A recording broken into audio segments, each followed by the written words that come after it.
If you think you know where this story is going, think again.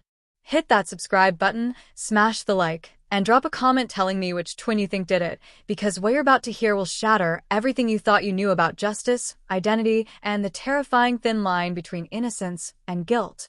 March 17th, 2019. Detroit, Michigan. 3:47 a.m. Detective Sarah Chen stood in the parking lot of the Greyhound bus station, her breath forming small clouds in the frigid air.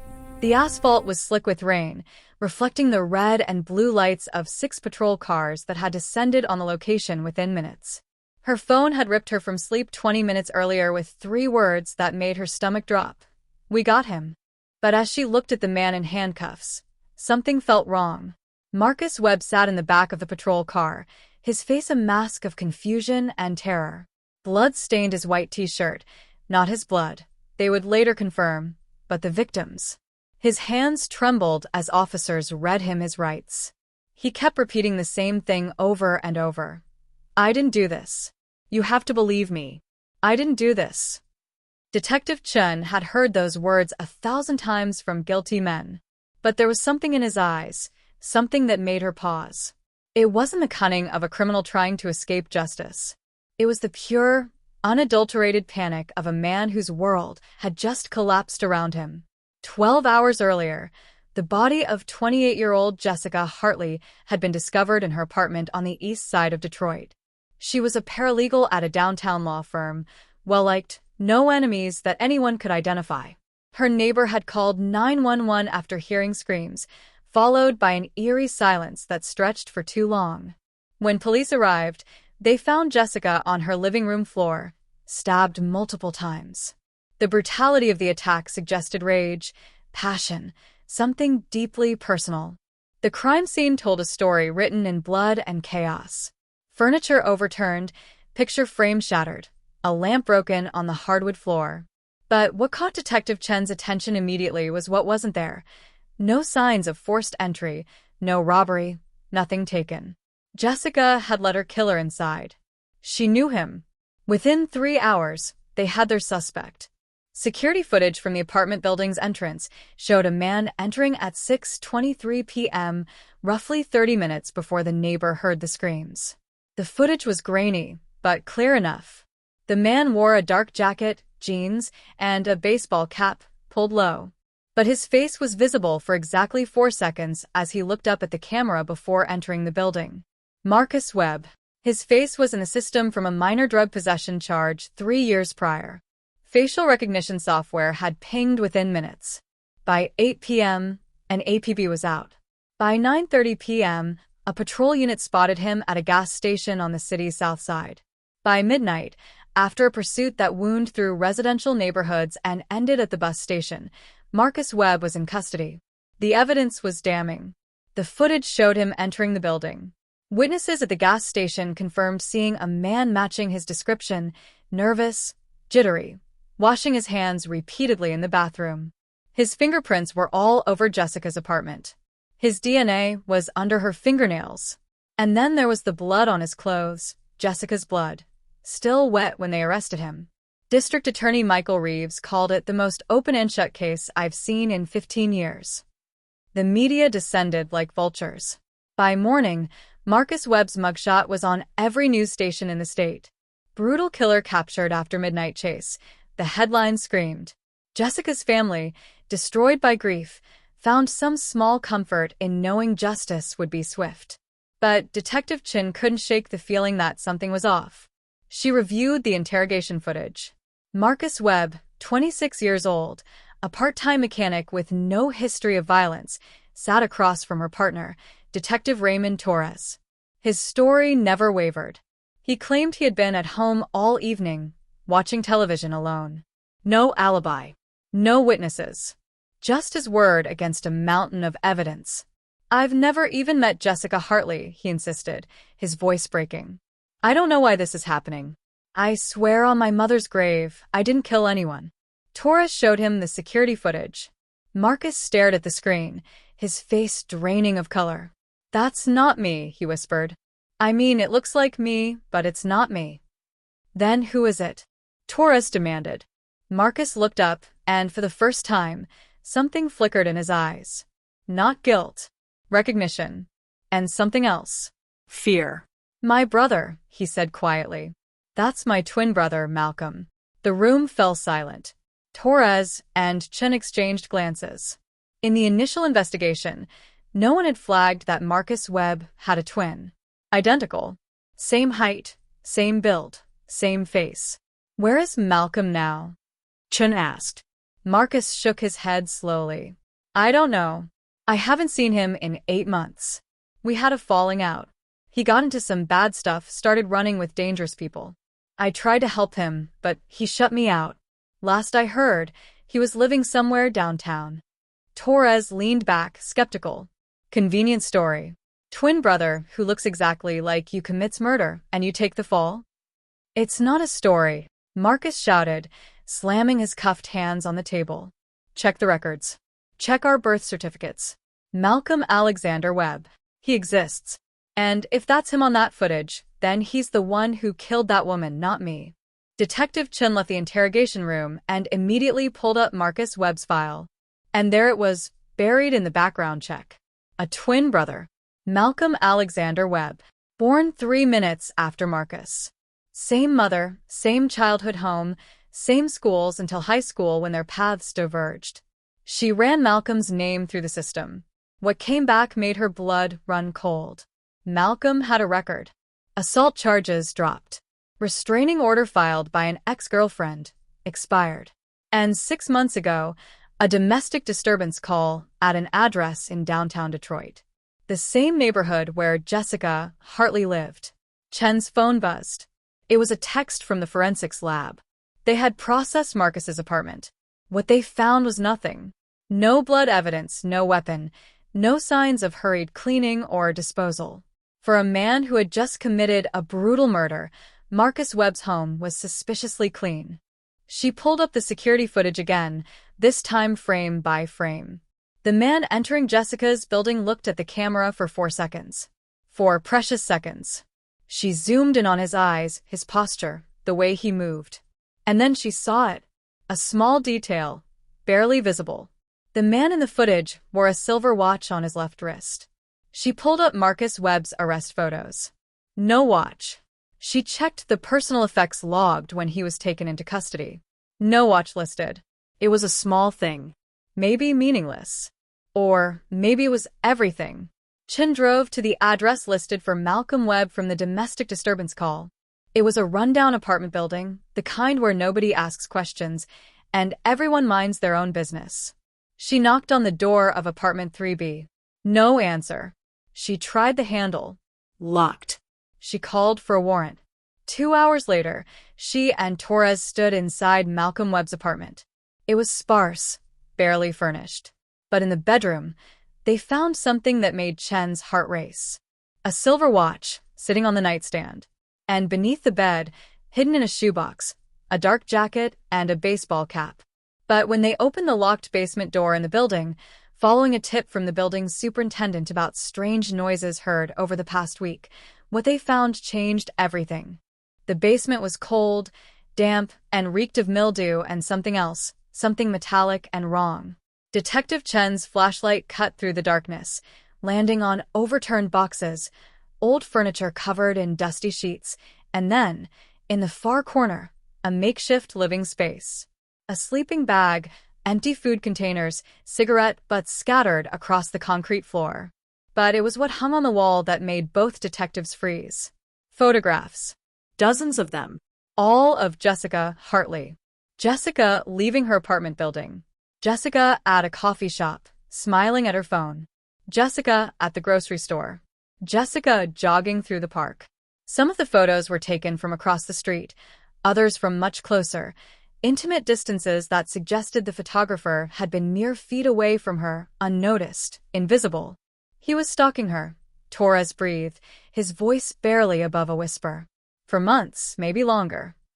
Chen moved closer, her light illuminating more details. Between the photographs were handwritten notes, scrawled in manic, uneven letters. She smiled at me today. She knows. She feels it too. And another, soon. It has to be soon. before she leaves me like the others. At the center of this disturbing shrine was a larger photograph of Jessica, and written across it in red marker were the words, "If I can't have you, no one can." Chen's radio crackled. "Detective, we've got a hit on Malcolm Webb's credit card. Gas station on I-75, heading north toward Flint. Purchase made 40 minutes ago." Torres was already moving toward the stairs. "He's running." "No," Chen said, still staring at the wall of photographs. "He's planning something. Get units to his last known associates. Pull his phone records. I want to know everywhere he's been in the last 72 hours. Back at the station, Marcus Webb sat in a cell, his head in his hands. When Chen approached, he looked up with hollow eyes. "You found him, didn't you? You found Malcolm." "We found his apartment," Chen said carefully. "He's not there. But Marcus, I need you to help me understand your brother. Where would he go? Who would he turn to?" Marcus stood slowly, gripping the bars. "Malcolm wasn't always like this. When we were kids, we were inseparable. People couldn't tell us apart. We used to switch places in school, fool our teachers, even our moms sometimes." A sad smile crossed his face. But something changed in him after high school. He got jealous, paranoid. He thought people loved me more, that I got opportunities he didn't. It wasn't true, but he believed it. "Did he ever mention Jessica Hartley?" Chen asked. Marcus shook his head. "I'd never heard her name until you arrested me. But Malcolm, he had this pattern with women. He'd become obsessed, convinced they were meant to be together. When they rejected him, he'd spiral. The assault charge you found? That was his girlfriend. She tried to break up with him, and he lost it, said she was betraying him, that she'd promised to love him forever." "Did he ever hurt anyone? Seriously hurt them?" Marcus's silence was answer enough. Finally, he spoke. "There was a girl about 2 years ago. Sarah something. Malcolm dated her for a few months. She ended it, said he was too intense, too possessive. A week later, she was attacked in her apartment. Someone broke in, beat her badly. She was in the hospital for a month. The police never found who did it." Chen felt ice in her veins. "Did you suspect Malcolm?" "I confronted him. He denied it, but I saw something in his eyes. That's when I knew I had to distance myself from him. I couldn't be part of whatever darkness was growing inside him." Marcus looked directly at Chen. "Detective, my brother is capable of terrible things. And if you don't stop him, Jessica Hartley won't be his last victim." The investigation moved fast. Malcolm Webb's phone records revealed multiple calls to a burner phone in the weeks leading up to Jessica's murder. When they traced the number, it pinged to cell towers near Jessica's workplace, her gym, her favorite restaurants. He had been following her, studying her routine, planning. But it was the forensics report that broke the case wide open. The DNA under Jessica's fingernails matched Marcus Webb because, genetically, identical twins are nearly impossible to distinguish. The fingerprints throughout Jessica's apartment? They could have belonged to either brother. The facial recognition software? It couldn't tell them apart. Malcolm had committed the perfect crime by being born with a built-in alibi, a scapegoat who shared his face, his DNA, his very identity. "He knew," Chen said to Torres as they reviewed the evidence. "Malcolm knew that if anyone saw him, if he left any evidence behind, it would point to Marcus. He wasn't just killing Jessica. He was framing his own brother." The silver watch became crucial. Chen obtained surveillance footage from the gas station where Malcolm had used his credit card. There he was, clear as day, wearing the same silver watch visible in the security footage from Jessica's building. She then pulled Marcus's employment records from the auto shop where he worked. Time cards showed him clocking out at 5 p.m. on the day of the murder and clocking back in at 7:30 a.m. the next morning. His boss confirmed Marcus had seemed normal, not like someone who had just committed a brutal crime. But the real breakthrough came from Jessica's laptop. The forensic tech team recovered deleted emails from 2 months before her death. Messages from someone calling themselves MW. The emails started friendly, complimentary. "I've seen you around the neighborhood. You have a beautiful smile." Jessica had responded politely at first, thanking him. But the messages grew increasingly intense. I think about you constantly. We're meant to be together. I feel it in my soul. Jessica's final response was firm. Please stop contacting me. I'm not interested in a relationship. I'm asking you to respect my boundaries. 3 days later, Malcolm sent one final message. You'll regret this. They always do. Chen's phone rang. It was Officer Davis from the patrol unit tracking Malcolm's movements. Detective, we've got a problem. Malcolm Webb just purchased a one-way bus ticket to Chicago. But that's not all. He made a call from the bus station payphone. We traced it. He called his brother's ex-girlfriend, Amy Richardson. She lives in Chicago. Chen's stomach dropped. She pulled up Amy Richardson's information. 24 years old, nurse, had dated Marcus Webb briefly a year ago. The relationship had ended amicably, and they'd remained friends. But Malcolm wouldn't know that.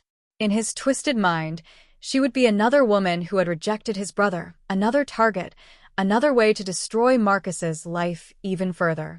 Get Chicago PD on the line, Chen ordered. We need protective custody on Amy Richardson now. And I want units at every bus station between here and Chicago. Malcolm Webb cannot reach that city.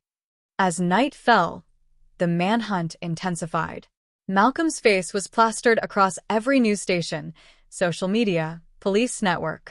But unlike his brother, Malcolm knew how to disappear. He'd spent 8 months living in shadows, watching, waiting, planning. He knew how to avoid cameras, how to move through crowds unnoticed. At 11:47 p.m., Chen's phone buzzed with a text from an unknown number. Her blood ran cold as she read it. You arrested the wrong twin, detective. But don't worry. I'm going to make sure everyone knows the difference between me and my pathetic brother. Chicago will remember my name. Torres looked at the message over her shoulder. He's taunting us. He wants us to know he's smarter than we are. No, Chen said, her mind racing. He's not just taunting us. He's telling us his plan. Malcolm doesn't just want to get away with murder. He wants recognition.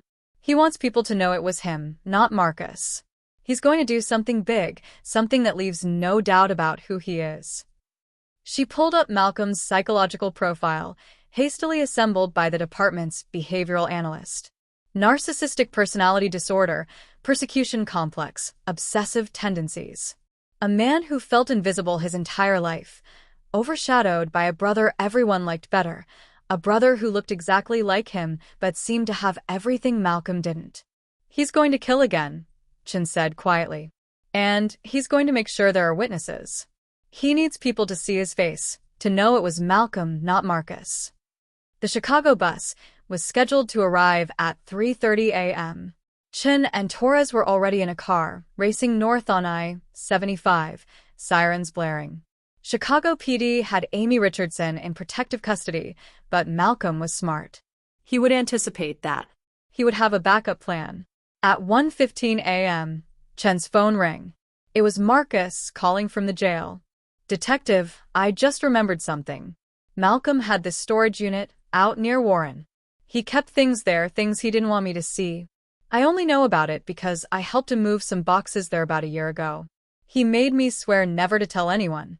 What's the address? Chen demanded, already turning the car around. Marcus gave her the location. 20 minutes later, Chen and Torres stood in front of storage unit 247, bolt cutters in hand. They cut the lock and rolled up the metal door. The beam of their flashlights revealed a nightmare. More photographs, not just of Jessica, but of 7 other women. All stalked, all documented, all potential victims.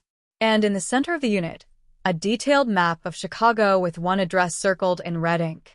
It wasn't Amy Richardson's apartment. It was the hospital where she worked, where she would be starting her shift at 7 a.m., just hours away. But when they called Chicago PD to warn them, the officer on the line delivered news that made Chen's heart stop. Detective, Malcolm Webb never got on that Chicago bus. He bought the ticket, but surveillance shows he never boarded. He's still in Michigan.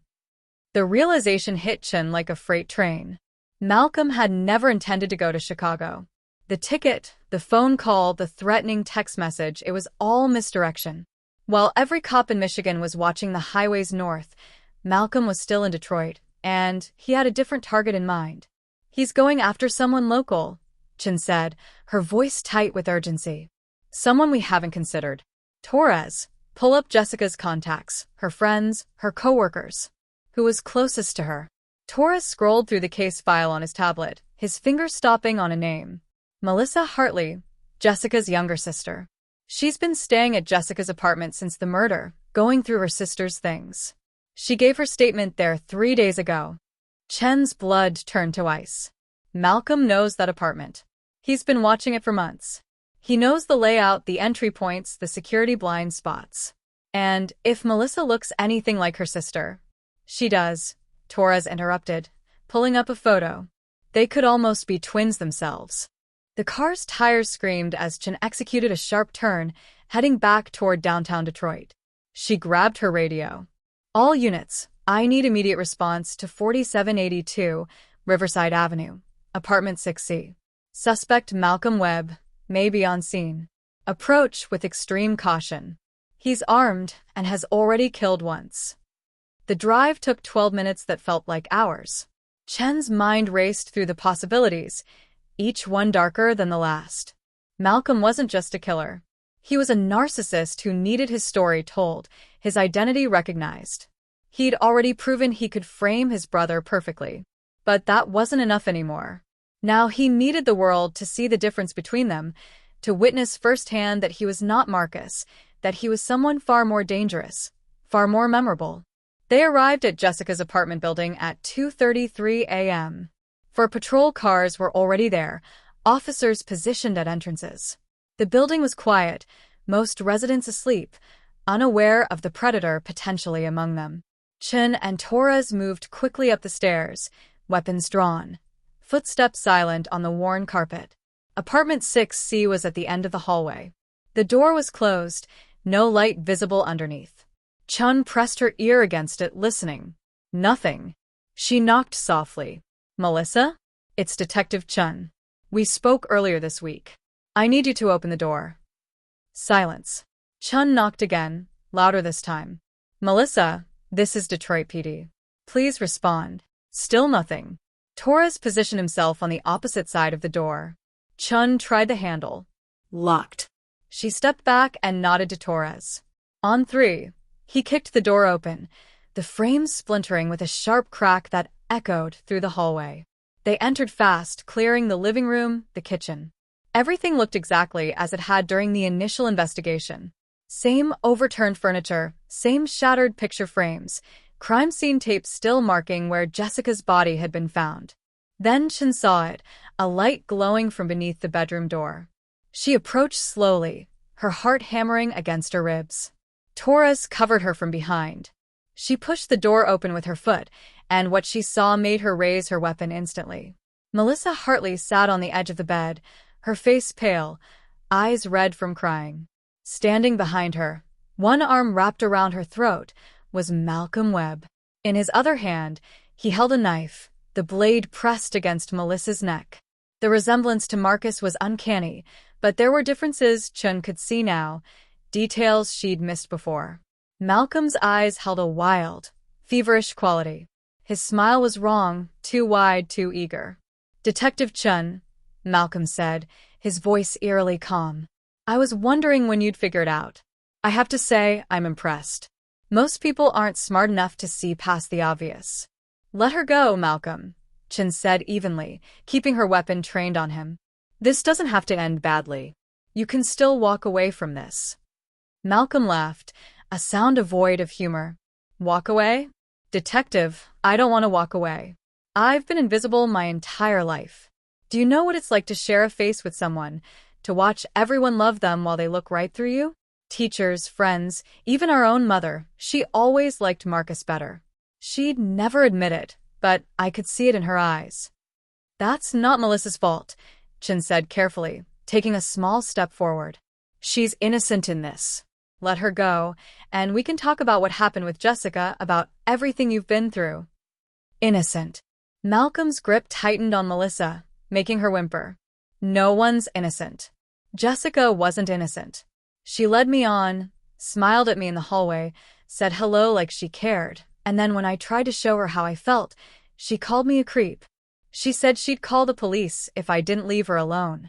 So you killed her, Torres said from behind Chen. Malcolm's face twisted with rage. I loved her. I would have given her everything, treated her like a queen. But she chose to reject me, to humiliate me, just like all the others. So yes, I made sure she understood her mistake. And I made sure my pathetic brother would pay for it too. 2 birds, 1 stone. Chen's mind raced, calculating distances, angles, possibilities. Malcolm was too close to Melissa, the knife too near her throat. One wrong move, and another innocent woman would die. She needed to keep him talking, to find an opening. You wanted people to know it was you, not Marcus, Chen said. That's why you sent that text, why you're here now. You want recognition. Malcolm's eyes lit up. Finally, someone understands. Yes, detective. I don't want to hide anymore. I don't want to be mistaken for my brother. Marcus is weak, pathetic, always playing by the rules, always being the good son. And where did it get him? Arrested for my crime, sitting in a cell while I'm free. The irony is beautiful, isn't it? Except we know the truth now, Chen said. We found your apartment, the photographs, the notes. We have the watch, the clothing. We know you killed Jessica, not Marcus. Your brother is going to be released. For a moment, something flickered across Malcolm's face. Disappointment? Anger? Then the smile returned, wider than before. Then I'll just have to make sure there's no confusion this time. When they find Melissa, when they see what I've done, there won't be any doubt. My face will be on every news station in the country. People will remember the name Malcolm Webb. He started to move the knife, and Chen saw her window closing. But before she could act, a voice came from behind Malcolm, from the darkened bathroom doorway. Let her go, Malcolm. Malcolm spun, and Chen's heart nearly stopped. Standing in the bathroom doorway, somehow having entered the apartment unseen, was Marcus Webb. He'd been released an hour ago on emergency order, the evidence exonerating him. He must have come straight here, must have somehow gotten past the officers downstairs. Marcus. Malcolm breathed, and for the first time, fear crept into his voice. What are you doing here? Stopping you, Marcus said, stepping into the light. The brothers faced each other, mirror images separated by choices and conscience. This ends tonight. I won't let you hurt anyone else. You can't stop me, Malcolm snarled. You never could. You were always too weak, too concerned with being good. That's why you'll always be nothing. No, Marcus said quietly. I'm not nothing. I'm everything you could have been if you'd chosen differently. Every time you blamed me for your failures, every time you convinced yourself the world owed you something, you became less human and more monster. But I'm still your brother, Malcolm. And I'm asking you, please let her go. For a long moment, the room was frozen. Chen could see the conflict in Malcolm's eyes, the war between the man he might have been and the killer he'd become. Then his grip loosened slightly on Melissa, the knife pulling back from her throat by mere centimeters. It was all the opening Chen needed. She fired once, a precision shot that hit Malcolm's shoulder, the one holding the knife. The blade clattered to the floor as Malcolm stumbled backward, crying out in pain. Melissa lunged forward, and Torres pulled her to safety. Chen and 2 officers rushed Malcolm, forcing him to the ground, cuffing his hands behind his back. It's over, Chen said, her knee pressed against Malcolm's back. It's finally over. Malcolm turned his head, looking up at his brother. Blood seeped through his shirt, but his eyes held something Chen hadn't expected. Not rage, not defiance, but profound sadness. I just wanted to matter, Marcus. I just wanted someone to see me. Marcus knelt beside his brother, tears streaming down his face. I always saw you, Malcolm. I always did. 3 weeks later, Detective Chen sat in the courtroom as the judge read Malcolm Webb's sentence. Life in prison without the possibility of parole for the murder of Jessica Hartley. Additional charges of attempted murder, kidnapping, and stalking would ensure he never walked free. The evidence was overwhelming, the case ironclad. There would be no confusion this time, no question of identity. Marcus sat in the gallery, his face a mask of grief. After the trial, Chen approached him. "How are you holding up?" Marcus shook his head slowly. "I keep thinking about the night you arrested me. I was so scared, so confused. I couldn't understand how my own face could be used as a weapon against me. But now I realize Malcolm had been using our resemblance as a weapon his entire life, in ways I never recognized." "That's not on you," Chen said gently. "Isn't it?" Marcus looked at her with hollow eyes. "I knew something was wrong with him. I saw the signs, the obsessions, the anger. But I walked away. I told myself it wasn't my responsibility. Maybe if I'd tried harder to help him, Jessica Hartley would still be alive. Or maybe you'd both be dead," Chen replied. "You can't save someone who doesn't want to be saved, Marcus. Your brother made his choices. You made yours. That's the difference between you." In the following months, the case became national news. The twin who framed his brother dominated headlines. Forensic experts debated the challenges of identical twin DNA in criminal cases. Legal scholars discussed the implications for future investigations. But for those directly involved, the story was simpler and far more tragic. Two brothers, born minutes apart, who ended up on opposite sides of justice. Chen received a letter from Malcolm 6 months into his sentence. She almost threw it away, but curiosity got the better of her. Inside, written in neat, careful handwriting, was a confession that went beyond Jessica's murder. Malcolm detailed 3 other women he'd stalked over the years, women who had escaped his attention before his obsession escalated. He provided names, dates, evidence. It was his final act of narcissism, ensuring his story would be complete, his crimes fully documented. But it was the last paragraph that haunted Chen. "Detective, you asked me once why I did it. The truth is simpler than you think. I looked at my brother and saw everything I wanted to be, but couldn't. I looked in the mirror and saw a stranger wearing a familiar face. In the end, I destroyed him because I couldn't destroy my own reflection. I hope that answer satisfies you, because it's the only one I have." Marcus Webb eventually moved to Oregon, changed his name, and started a new life. He worked with a support group for families of violent offenders, using his experience to help others navigate the guilt and confusion that comes with loving someone who does terrible things. He never visited his brother in prison. Detective Sarah Chen kept Malcolm's letter in her desk drawer, a reminder that the most dangerous criminals are often the ones who look like everyone else, who hide behind familiar faces and ordinary lives. She thought about it sometimes during investigations, about the thin line between identical and opposite, between nature and choice. The case of Malcolm and Marcus Webb changed how Detroit PD handled cases involving identical twins.